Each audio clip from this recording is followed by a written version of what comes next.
ஒரு சிலர் பார்த்தோம்னா மிகப்பெரிய கோடீஸ்வரராக இருப்பாங்க. ஆனால் ஏதோ ஒரு மன வருத்தம் இருந்துக்கிட்டே இருக்கும். மிக சரியான நேரத்தில் கல்யாணம் நடக்காது. அப்படியே கல்யாணம் நடந்தாலும் குழந்தை இல்லாமல் இருக்கும். இல்லைன்னா ஏதோ ஒரு துர்மரணங்கள் இருந்துக்கிட்டே இருக்கும். தீராத நோய் இருந்துக்கிட்டே இருக்கும்.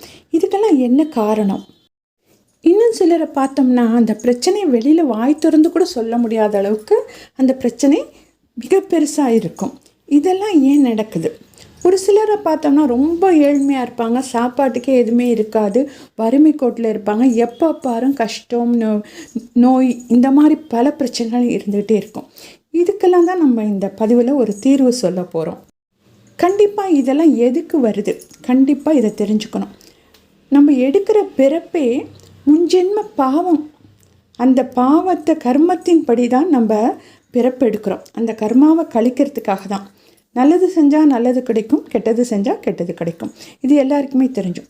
ஆனால் நம்ம தினம் ஏதாவது ஒரு பாவம் செஞ்சிட்டே தான் இருக்கோம். நிறைய உயிர்களை கொண்டுகிட்டே இருக்கோம். என்னடா இப்படி சொல்கிறீங்கன்னு பார்த்தோம்னா, நம்ம நடந்து போகிறோம். சின்ன சின்ன கண்ணுக்கு தெரியாத உயிரினங்கள் இருக்குது. தெரிஞ்சோ தெரியாமலோ நிறைய கொண்டுகிட்டே இருக்கும்.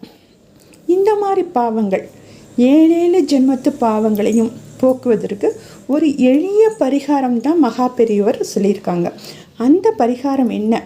அதை தெரிஞ்சுக்கிட்டு நம்ம எளிமையான பரிகாரத்தின் மூலயமா இந்த பிரச்சனையிலேருந்து விடுபடலாம்.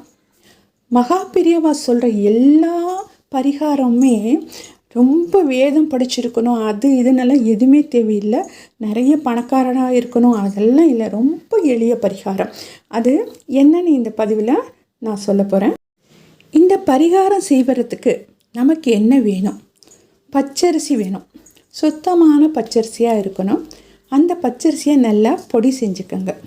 பொடி செய்துக்கிட்டு நல்லா கையில் வச்சுக்கோங்க. கையில் வச்சு மூடி வச்சுக்கோங்க. மூடி வச்சுக்கிட்டு சூரியனை பார்த்து நமஸ்காரம் செஞ்சுட்டு வேண்டிக்கோங்க. உங்களால் என்ன வேண்டணுமோ, உங்களுக்கு என்ன பிரச்சனையோ அதெல்லாம் சரியாக போயிடணும்னு வேண்டிக்கிட்டு இந்த பச்சரிசி பொடியை எடுத்துகிட்டு போய் எங்கே போடணும்னா, உங்கள் வீட்டு பக்கத்தில் இருக்க அருகில் உள்ள பிள்ளையார் கோயில், அப்படி இல்லைன்னா மரத்தடி பிள்ளையார் கோயிலில் போய் அந்த பிள்ளையாரை சுற்றிலும் போட்டுருங்க. போட்டால் அதில் பல எறும்புகள், சின்ன சின்ன உயிரினங்கள் வந்து அந்த அரிசியை எடுத்து சாப்பிட ஆரம்பிச்சிடும். இந்த நீங்கள் பொடிச்சு போட்ட அரிசியை எடுத்து சாப்பிட ஆரம்பிச்சிடும். இதனால் உங்களோட 7 ஜென்மங்கள் பாவங்களும் குறையிறதா சொல்லியிருக்காரு. அதே சமயத்தில் ஒரு துளி அதில் ஒரு எறும்பு சாப்பிட்டா கூட 100 அந்தணர்களுக்கு சாப்பாடு போட்டதற்கு சமம்.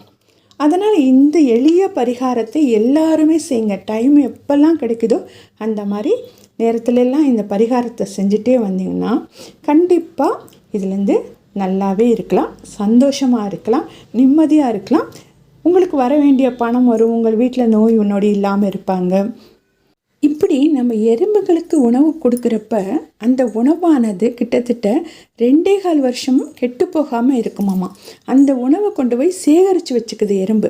2.25 வருஷம்க்கு எப்படி கெட்டு போகாமல் இருக்குதுன்னா, எறும்போட வாயில் இருக்க எச்சம் பட்டுச்சுனாவே அந்த பொருள் கெட்டு போகிற தன்மையை இழந்து நல்லபடியாக இருக்கும். அதனால் ஒவ்வொரு 2.5 வருஷத்துக்கும் ஒரு கிரகப்பெயர்ச்சி ஏற்பட்டே இருக்குது. அடிக்கடி இந்த மாதிரி செஞ்சுட்டே வந்தோன்னா நம்ம வீட்டில் இந்த கிரக தோஷங்கள் எதுவுமே இல்லாமல் நம்ம கண்டிப்பாக 7 ஜென்மத்திலையும் செய்த பாவங்கள், தெரிந்தோ தெரியாமலோ நிறைய பாவம் செஞ்சுருப்போம், அதெல்லாம் நிவர்த்தி செய்து கொடுக்கும். இந்த எளிய பரிகாரத்தை செய்வதன் மூலமாக நம்ம வீட்டில் லட்சுமி கடாட்சம் நிலைச்சிருக்கணும், செல்வ வளம் பெருகணும், அனைவரது இல்லத்திலும் வளமானதொரு வாழ்க்கை வாழ்ந்து சந்தோஷமாக இருக்க வேண்டும். இந்த எளிய பரிகாரத்தை நீங்கள் மட்டும் செய்து பயனடையாமல் உங்கள் நண்பர்களுக்கும் உறவினர்களுக்கும் பகிர்ந்து பயனடைய செய்யுங்கள். மிக்க நன்றி.